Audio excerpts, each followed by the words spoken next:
Dans l'autre volet, j'ai terminé avec l'appel. C'est quoi ça, un appel? Enfin, ça peut être interprété différemment. Mais pour moi, un appel, c'est une obsession. C'est une idée qui m'est rentrée dans la tête. Quant à ça, Jeanne d'Arc a eu l'appel. Marguerite Bourgeoys a eu l'appel. Et combien d'autres, même des politiciens ici, dans le temps moderne, ont reçu l'appel de Dieu. Mais l'appel, c'est une idée obsédante qui nous rentre dans la tête, selon moi, c'est bien modestement ce que je vous dis. Et l'idée ne me lâche pas. Je me dis un de ces jours, je veux réaliser cette idée extraordinaire qui me traîne dans le cerveau. Et puis ça peut durer des semaines, des mois, des années, jusqu'à ce qu'une personne se décide. Ça a peut-être été le cas de Jérôme Leroy.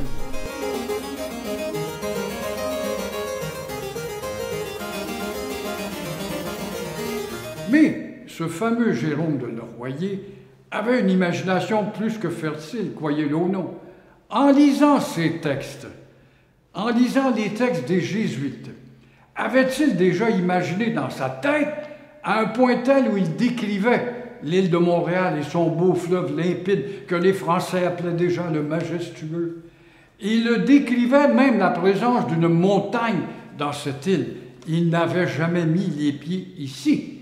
Cet homme qui avait été formé, comme je disais tout à l'heure, peut-être par Blaise Pascal, Descartes également était un de ses profs, mais a eu cette idée de dire « faudra peut-être créer une cité messianique, une cité mythique, une cité dont le but, dans l'idéalisme, va être de devenir une espèce de Jérusalem de l'Amérique du Nord, vouée à la conversion. » Et il n'était pas matérialiste, ce bonhomme, ce fameux Jérôme Leroyer de la Dauversière, avec ses 5 enfants, sa famille, sa structure familiale. Comment a-t-il pu déborder dans le milieu religieux? Bien sûr, il ne viendra pas ici.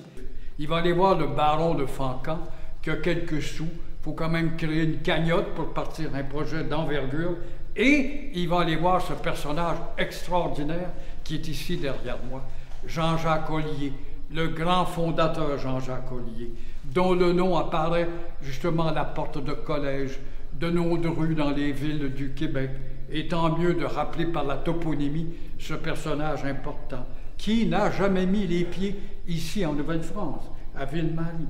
Alors, Jean-Jacques Ollier est le futur fondateur qui va aller s'allier à ces deux autres personnages pour ce projet grandiose, un projet démentiel, disaient ses adversaires à l'époque, j'en parlerai d'ailleurs, ceux qui s'opposaient au projet.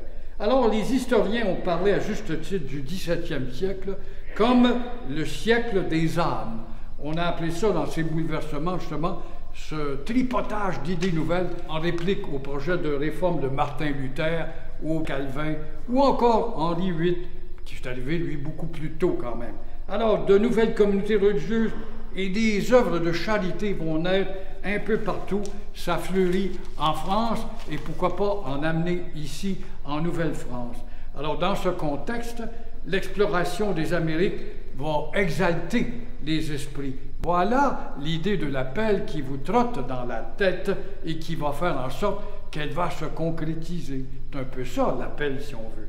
Alors la Nouvelle-France est une terre nouvelle, vierge, pure, intacte. Un endroit où on peut jouer de notre influence par notre instruction auprès de ces païens.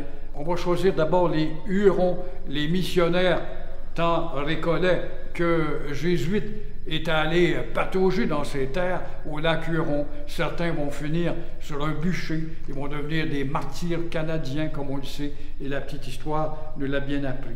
Mais par contre, dans ce projet, il va falloir un militaire qui a entendu des conversations dans une auberge quelconque avec ce trio extraordinaire, Fancan, Jean-Jacques Ollier, Jérôme de la Dauversière, qui parlait haut et fort de cette belle ville idyllique qu'on pourrait créer. Et de Maisonneuve est là, et capte la conversation, s'y mêle et va à la table, mais je vous entends, c'est une idée merveilleuse, mais vous allez avoir besoin d'un militaire quand même pour prendre la tête. Je suis un franc catholique, je me suis battu sur des terrains en Europe, j'ai de l'expérience comme militaire, et voilà qui devient le chef de l'expédition. Et on se référait beaucoup à Samuel de Champlain, parce qu'on est à la période des bouleversements religieux. Samuel de Champlain, qui lui est mort en 1635, Était-il un protestant? Était-il un huguenot? Ça agaçait les historiens de l'époque. Il était, en tout cas, sûrement pas un protestant français, mais un huguenot. Et en tout cas, grâce à quelques expéditions qui se trouvent en Nouvelle-France, des tribus amérindiennes deviennent le sujet de Jean-Jacques Ollier et le trio en question, Fancan et Jérôme de la Dauvertière, pour créer cette ville messianique. Il y a une chance de raffermir ainsi la foi catholique dans cette terre nouvelle, un peu comme les missionnaires espagnols, les jésuites espagnols, avec l'armée espagnole, faisaient la conquête de l'Amérique centrale et de l'Amérique du Sud et allaient convertir les Indiens, les Mayas, les Incas, les Aztèques, etc. En fait, on étendait l'influence religieuse en dehors de l'Europe. Alors, ce sont donc les religieux qui vont jouer leur rôle au début à la place de l'État, parce que le gouvernement de Paris ne plie encore Ville-Marie en charge. Ça viendra plus tard avec Louis XIV. Alors, la première communauté à s'implanter en Nouvelle-France est celle des Récollets, qui, eux, à bout de souffle, vont demander aux Jésuites de prendre la relève. Ils vont enregistrer leurs martyrs. Et par la suite, vont arriver ces bâtisseurs que sont les Sulpiciens. Mais n'allez pas vous imaginer, chers amis, que ce projet mythique, idéaliste, extraordinaire, qui faisait l'unanimité. Pas du tout.